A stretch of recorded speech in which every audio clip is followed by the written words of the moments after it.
San Francisco. So much to talk about. I know it's an all-star weekend. We got the rookie sophomore challenge tonight and all this stuff. Pitchers and catchers have reported. There's Deebo Samuel news we were talking about, being dangled and being poached or trying to be poached by New England. I want to start off with, we're going to have David Samson on in a couple of minutes here. My dad is texting me right now. I forgot to shout out my parents. How did I forget this? Yesterday was their anniversary. 43 years. It's beautiful. My mom and dad have been married. That is beautiful. They've been trying to divorce each other for like 50 of them, but that's okay. No, I love those two. I've been married to my wife almost 15 years, and let me tell you, it's hard. Relationships are very difficult. They are complex. Absolutely. Yes. Very rewarding in many aspects, but they're very difficult. So I have a lot of love, and anybody who can impart any wisdom who's been married or together with their spouse that long, like, whew, because it takes work on both ends. Oh, of course it does. Love you, Mom and Dad. Yeah. So congrats to the Shaskys. 43 years. That's crazy. Crazy. So just keep it going. 43 more. Exactly. All right, we got David Samson. David hosts a podcast called Nothing Personal. He's basically one of the few people that I look to who explains the business side of sports to me, because I think we do a really poor job in the media. Nobody understands business. Nobody's running their own small business. I've run my own small business, failed at it multiple times, and so I kind of get it, but I don't think that we do a good job explaining it to the audience. And not only does he understand the business side, he understands the front office side, because he used to run the Florida Marlins, the Miami Marlins. And so we're going to welcome David Samson in here. And David, let's just start right here. We were talking about television deals and this Bally Sports thing with the regional sports network for our audience that's just tuning in right now, about how they're going bankrupt. They missed one of their quote unquote mortgage payments. And like basically baseball and basketball, because we have the Warriors and the Giants are on local regional sports networks here. How does this affect the business of baseball and basketball over the next couple of years with this regional sports issue that's going on and Bally's going bankrupt? So it's not quite like FTX, where it was all sort of a fugazi. This is a business where they do have assets, but their liabilities are greater than their assets. And that's sort of the definition of when you're bankrupt. And the interest payment that you referred to is interest on all the money they borrowed to buy all these regional sports networks that used to do nothing but increase in value. And teams used to get paid so much by these networks to give them their live content, and then the networks would sell that live content to cable operators who would need it to get all these people like you and I to pay our cable bill and have something to watch. Well, guess what? We're no longer paying our cable bills because we don't want to pay for stuff we don't want. So now the networks don't have the money they thought they would have. Therefore, they can't pay the teams for money they don't have. That's what bankruptcy is. So what's happening now is you'll have a baseball team, like let's say the Miami Marlins, who expect to get paid $2 million in April for their TV deal, let's say, or $10 million, and they're using that money to pay players, and all of a sudden those payments aren't going to be made. Because when you go bankrupt, one of the crazy parts of our law is you don't have to pay the people you owe money to. It's crazy. Which is crazy, right? Yes. You have to get online to get paid. Well, guess what? The Marlins, the Braves, all these other teams, they are so far in the back of the line that they're not going to get paid. So the best way to do it is to break the contracts like people do with FTX and their naming rights deals and go out and resell it. The problem is all the money that these teams get for broadcast revenue that they then give to the players and all these big contracts, they can't match that money from anybody else right now. So it's a real problem for teams whose revenues are going to go down, and therefore it's going to impact player salaries going forward. Yeah, and it feels like, specifically in baseball, as we just survey the land, like the Giants have a very high payroll, and they're on NBC Bay Area locally here, but there are blackouts from time to time, but we get to watch them every single day, and I feel like, oh, maybe they won't be affected. But if I'm a Pirate fan or a Guardian fan or a Marlin fan, and I'm looking up and I'm going, man, the Mets are spending $300 million a year, the Yankees are at $280 or whatever it is, the Dodgers down in Southern California, San Diego, why should the average baseball fan care about the small market teams not getting their money? Well, now you're talking about a Super League, right? Why doesn't the Super League work in soccer over the across the pond? That's a good point. You need to play teams. I would talk to George Steinbrenner about this. You don't like giving revenue sharing to me? No problem. Who are you going to play? The California Penal League? You want to play the same four teams for 162 games? It's just not going to work. Football has the greatest revenue sharing system of any sport we know.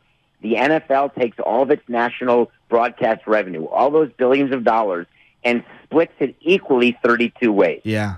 Baseball splits its national revenue 30 ways, but the national revenue for baseball is only a percentage, like half of a team's revenue.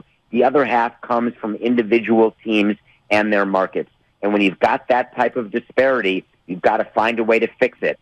And that's the big thing that baseball is looking at going forward, is the haves and the have-nots, because Steve Cohen is certainly trying to separate himself from the pack, and that's no bueno. David, we've been talking a lot about how NFL is king and, 162 games for baseball versus, the 17 there are for the NFL. How much of this, when you look at the rule changes, how much of this does Major League Baseball think could be fixed by the rule changes, which may bring in more viewers or new viewers, or is it completely separate? No, everything that we do is trying to get younger and trying to get more popular and trying to make more money. So these rule changes are meant for one thing. They're to increase the pace of action, the amount of action, to try to get teams to stop sitting around and waiting for a 3-run homer. Yeah. Try to figure out a way to get the game in motion and to put a premium on doubles and triples and things that excite the fans, and to get the games over with faster. Because I have never met anyone who wants to go to a 3.5-hour game or who wants to watch a 3.5-hour game, who on top of that wants to broadcast a 3.5-hour game. You look at soccer, right? You're in and out in 2 hours, 45-minute halves plus a halftime, and you love it. You can plan your day around it. That's why the extra inning rule is the way it is. No one wants to play until midnight or 2 in the morning. They just don't want to do it. Yeah. Yeah, I you're 100% right. I mean, we've been talking about this. I'm like, it's a television product. I know we go to games, but the majority of people watching, whether it's the NFL, NBA, they'll never step into one of these arenas. It's a television product. Too much inventory and too long of games, and you want to speed it up and make it a more compelling product. I guess my question is this, David. If you could do spring cleaning for baseball and you could change one thing, right? Because we're in the spring era right now, and everybody's cleaning out their garages and whatnot, and you were running the sport right now, what would be that thing? Is it reducing the amount of games over the whole season? Is it putting it all on one platform? Is it changing the rules? What's the one thing you think baseball's really missing the mark on that you would fix? Wait, so I can wave my wand and it'll just change like that? Yes. You like this, don't you? Oh, I love this game. So I would do two things. Yes. One of them is going to be controversial. One of them is not. Give it to me. The first thing I would do is I would make sure that all teams are sharing all broadcast revenue, not just national. I would put all the local revenue and all the national revenue into one pot and split it equally. That will level the playing field. The second thing that I would do is I would allow not a ghost runner in extra innings. I would allow a ghost hitter in extra innings. I would allow, no matter where you are in the lineup, you can put up to bat whoever you want, even if they made the last out. If you're down by a run and you want Aaron Judge up again and he's not coming up, no problem. Send Aaron Judge to the plate. So it's like a magical at-bat? That you just said I could wave my wand. No, I love this. Look, me and Alan are diehard baseball fans, and so I'm way more apt to these rule changes because I want to see the game that I grew up playing. Well, I want to see first to third. I want to see more guys, diving into the hole. I want to see the ball put in play. I want to see pitching to more contact. I want to see more hitting. Base running to me is the most exciting thing in baseball that no one talks about. It's not the home run. It's the triple. It's the double. It's the guy scoring from second. So anything that can infuse more fun. I grew up watching Barry Bonds. We'd go to a game and they take the bat out of his hands 4 times, and I'm like, well, what the heck? Yeah. So from a strategic standpoint, when we were playing you guys, we would always say the same thing, and I'm sorry for beating you in 03, but don't David, Juan Pierre killed us. Fun. I know you're going to hang up on me, but you know what really was bad for you guys is when Peter McGowan, I don't know if you remember that. Oh, yeah. Who was a good guy. But he came in after game 1 of the series, and I saw him in the tunnel in San Francisco, and he'll remember this. He congratulated me on what a great season we had had.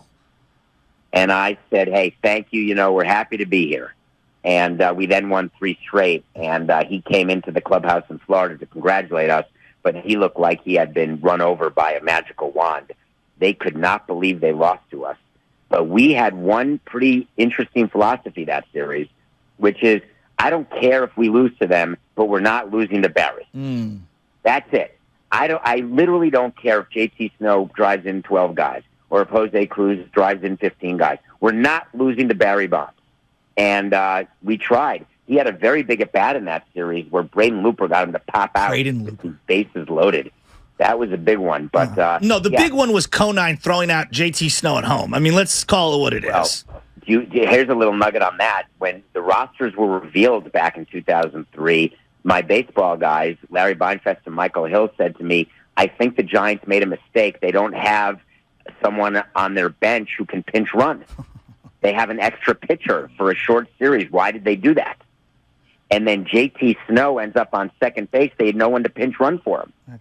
Anybody else beats that throw. I know. JT Snow is the slowest guy on the team. Yeah. And they could not pinch run for him. I know. Your team was so fun that year. I mean, Dontrell Willis and Beckett. And I mean, you just had so many fun players. Luis Castillo. You had a squad that year. Young Miguel Cabrera. Before we transition to because you said something about pay-per-view that I want to get into, you and the guy who used to run ESPN. I want to ask you about the Giants because I've heard you on your podcast. We're talking to David Samson, Nothing Personal. You can subscribe on his YouTube page. Like us, he's on YouTube almost every single day.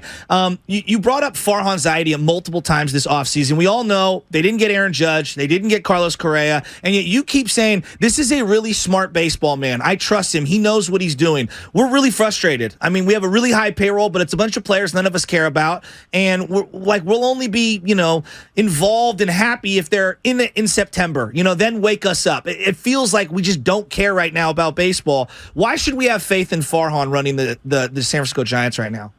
Yeah, what's upsetting to me as an executive is that I don't know how to deal with fans like you. Because if we're not winning immediately, you're upset. You don't have a long memory about how good we've been and the success we've had just in the last 13 years as an organization. And Farhan is one of the smartest baseball minds there is. The worst thing that could have happened to your team this year was to sign Correa or Judge. Those are not good deals. Now, what Correa ended up doing with Minnesota, I could argue is better. But what the Giants offered him, it's like they were placating. That did not come from Farhan, in my opinion. When you did a 360 away from Judge, or that you'd be back to Judge, so 180 after it didn't work, quote unquote, and you immediately offered the money to Carlos Correa as though it was burning a hole in the owner's pocket. That's irresponsible spending, and I think you guys dodged a bullet in this case. When I look at the team they put together, I'm not going to say they had the best offseason. I'm not going to say that I'm a big Jock Peterson guy. Yeah. What I am going to say is, over time, when you've got smarter people than other teams have, you're going to win more than you should and more often than you should. And that's how I feel about the Giants. It's a good point, and it puts it in perspective. No, it was tough. It was a tough offseason, but there are a lot worse places to be. Let's switch over, David, as Shasky alluded to. You spoke with John Skipper, the conversations about the Super Bowl, and some really scary things as far as scary or exciting, however you want to put it, in terms of pay-per-view and Super Bowl. Can you get into kind of what was said and where you think we might be headed in a couple years? So John Skipper and I have a podcast that we do, and it's a sports business podcast. And I think that people forget sometimes there are sports fans, but it's the business of sports, period. And when you look at a game like the Super Bowl, and you look at a league like the NFL that is doing everything they can to keep revenue increasing, because players want that too, because they get a percentage of revenue. The higher the cap goes, the more teams are willing to give away more guaranteed money, and that's at the end of the day what the players want.